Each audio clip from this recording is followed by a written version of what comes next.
HTML list में जो हमारा नेक्स्ट टॉपिक था वो था डेफिनेशन लिस्ट, या कुछ लोग कहते हैं उसी को डिस्क्रिप्शन लिस्ट। तो डिस्क्रिप्शन लिस्ट या डेफिनेशन लिस्ट देख लेते हैं। सबसे पहले ये टेक्स्ट एडिटर, इसमें फाइल सेव कर लेते हैं डेस्कटॉप पे। लेट से dl.html ये ओपन हो गया हमारी फाइल। फिर इसका बेसिक स्ट्रक्चर HTML का, HTML ओपनिंग क्लोजिंग, फिर इसके अंदर हेड एंड हेड के अंदर टाइटल में लिख लेते हैं डेफ लिस्ट। हेड के नीचे आता है बॉडी, और बॉडी टैग के अंदर हमारी लिस्ट आएगा। तो डेफिनेशन लिस्ट के लिए जो सबसे पहला टॉपिक यूज होता है वो है हमारा DL से स्टार्ट होता है हमारा DL। तो पहले एंगुलर ब्रैकेट, देन D और L। D का मतलब डेफिनेशन, L का मतलब लिस्ट। अब इसके अंदर दो चीज़ें आती हैं। ये हमारा एक प्रीव्यू है, एग्जांपल है डेफिनेशन लिस्ट का। ऊपर जो आता है वो होता है टॉपिक, जैसे हम अपने नोट्स में लिखते हैं, हम कोई एक टॉपिक लिखते हैं और फिर इस टॉपिक का डिस्क्रिप्शन उसके नीचे लिखते हैं। तो सिमिलरली यहाँ पे भी होता है, हम एक टॉपिक लिखते हैं और उस टॉपिक का डिस्क्रिप्शन नीचे आता है। तो टॉपिक लिखने के लिए जो टैग यूज होता है वो होता है DT, यानी कि डेफिनेशन टॉपिक या डेफिनेशन टर्म, जो भी कह सकते हैं याद करने के लिए आप। और नीचे के जो है उसके लिए यूज होता है DT, यानी कि डेफिनेशन डिस्क्रिप्शन। जो याद करने के लिए मैं ये बता रहा हूँ बस। DT मतलब टर्म या टॉपिक, और D मतलब डिस्क्रिप्शन, डेटा का डिस्क्रिप्शन। तो सबसे पहले DT लिख लेते हैं। DT में लेट से हमें लिखना है HTML का, ये HTML के बारे में लिखना है कि HTML क्या होता है।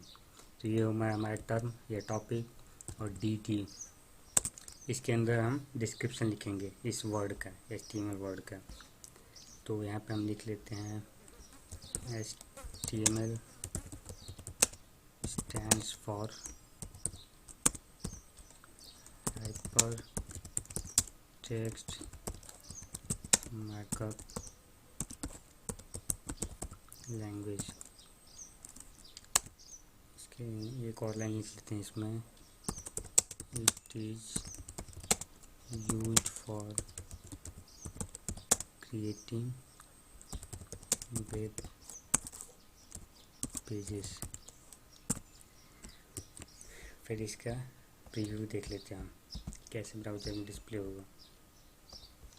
तो ये हो गया, ये हमने जो DT में लिखा था, यानी जो टर्म लिखा था वो ऊपर आ गया है, और DD में जो लिखा था, यानी कि जो डिस्क्रिप्शन लिखा था उसका, वो उसके नीचे आ गया। जैसे हम नोट्स में लिखते हैं ऊपर हेडिंग और फिर उसके नीचे से उसका डिस्क्रिप्शन उस हेडिंग का।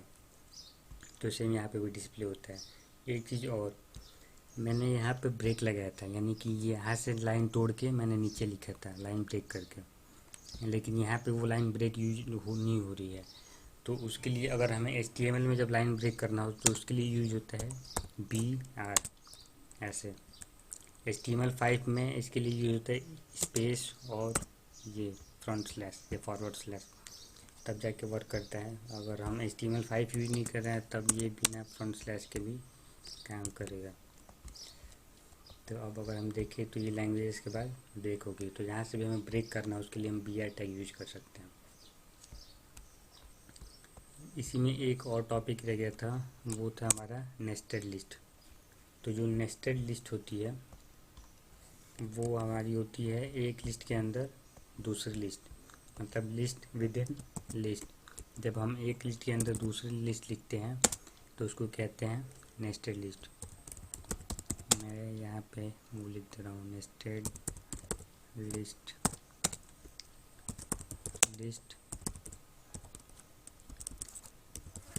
With in list. एग्जाम्पल के लिए हम देख लेते हैं एक ऑर्डर लिस्ट और उस ऑर्डर लिस्ट के अंदर एक दूसरी लिस्ट। तो लेट से हम अपना HTML का ही टॉपिक स्टार्ट कर लेते हैं। एक OL स्टार्ट कर लेते हैं, ऑर्डर लिस्ट।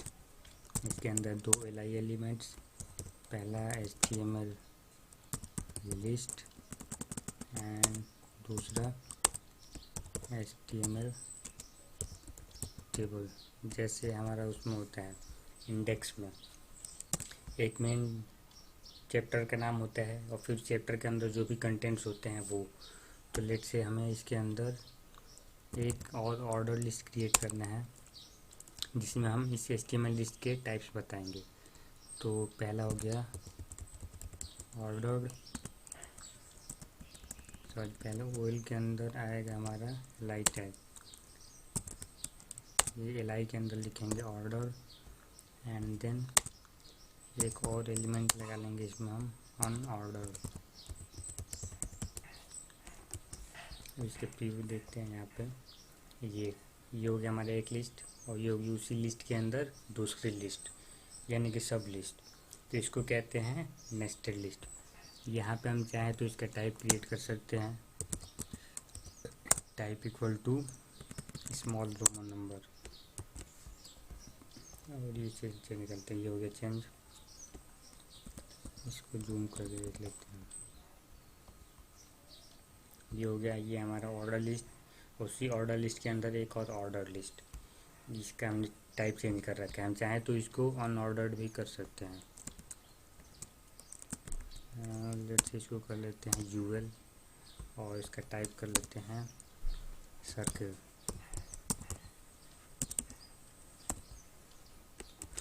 अब इसको चेक कर लेते हैं, ये हो गया, ये ऑर्डर लिस्ट हो गया, उसी के अंदर एक अनऑर्डर लिस्ट होगी।